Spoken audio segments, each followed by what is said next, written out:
ప్రజలంతా కలిసికట్టుగా పోరాడి సాధించుకొని 12వ సంవత్సరంలోకి అడుగు పెడుతున్న సందర్భంగా భూపాలపల్లి పట్టణం మంజూర్ నగర్లోని ఎమ్మెల్యే క్యాంపు కార్యాలయంలో జాతీయ జెండాను ఆవిష్కరించారు ఎమ్మెల్యే గండ్ర సత్యనారాయణరావు. ఈ సందర్భంగా ఎమ్మెల్యే సత్యనారాయణరావు మాట్లాడుతూ అన్ని రంగాల్లో తెలంగాణ రాష్ట్రం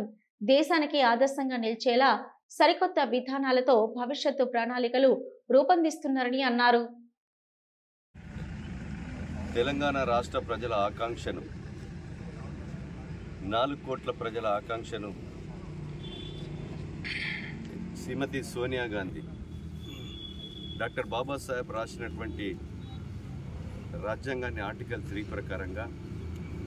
1200 మంది బిడ్డల మరణాలను చూసి ఆంధ్ర రాష్ట్రంలో కాంగ్రెస్ పార్టీ నష్టపోతుందని తెలిసిన ప్రజల మనోభావాలకు అనుకూలంగా తెలంగాణ రాష్ట్రాన్ని ఏర్పాటు చేయడం కాకుండా తెలంగాణ ప్రజల ఆకాంక్షను నెరవేర్చినటువంటి తల్లి శ్రీమతి సోనియా గాంధీ మనస్ఫూర్తిగా కృతజ్ఞతలు తెలియజేస్తూ అమరవీరులకు జోహార్లు అర్పిస్తూ ఈరోజు తెలంగాణ ప్రజలు ఏ కోరికలైతే కోరారో వాళ్ళ ఆకాంక్షను నెరవేర్చే విధంగా శ్రీమతి సోనియా గాంధీ 6 గ్యారంటీ పథకాలు చెప్పి తెలంగాణ రాష్ట్రం ఇచ్చిన 10 సంవత్సరాలు విధ్వంసము 10 సంవత్సరాలు చేసినటువంటి కేసీఆర్కు అధికారం ఇచ్చిన మూడోసారి ఈ రాష్ట్రంలో కాంగ్రెస్ ప్రభుత్వానికి శ్రీమతి సోనియా గాంధీ గారి నాయకత్వంలో, రేవంత్ రెడ్డి గారి నాయకత్వంలో, మహేష్ గౌడ్ గారు, రాహుల్ గాంధీ గారి, ఖార్గే గారి నాయకత్వంలో అధికారాన్ని అప్పజెప్పి సోనియా గాంధీ చెప్పినటువంటి 6 గ్యారంటీ పథకాల్లో ఆర్థిక పరిస్థితిని విధ్వంసం చేసినప్పటికీ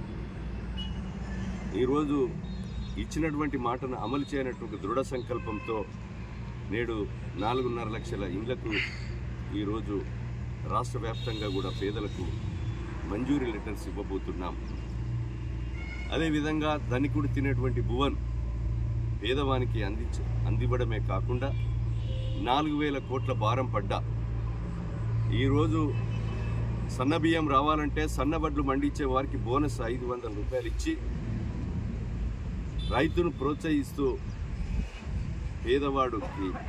సన్న బియ్యాన్ని అందిస్తున్నటువంటి ప్రభుత్వం కాంగ్రెస్ ప్రభుత్వం.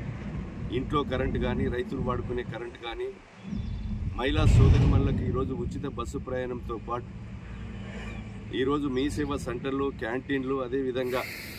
పెట్రోల్ బంక్స్ కానీ, సోలార్ పవర్ ప్లాంట్లు కానీ, బస్సుల రవాణా కొరకు కానీ వ్యాపారం నిమిత్తం రాష్ట్ర ప్రభుత్వం ప్రోత్సహిస్తూ రుణ సౌకర్యం కల్పిస్తూ 0 వడ్డీ లేని రుణాలు కూడా కల్పిస్తూ ఈరోజు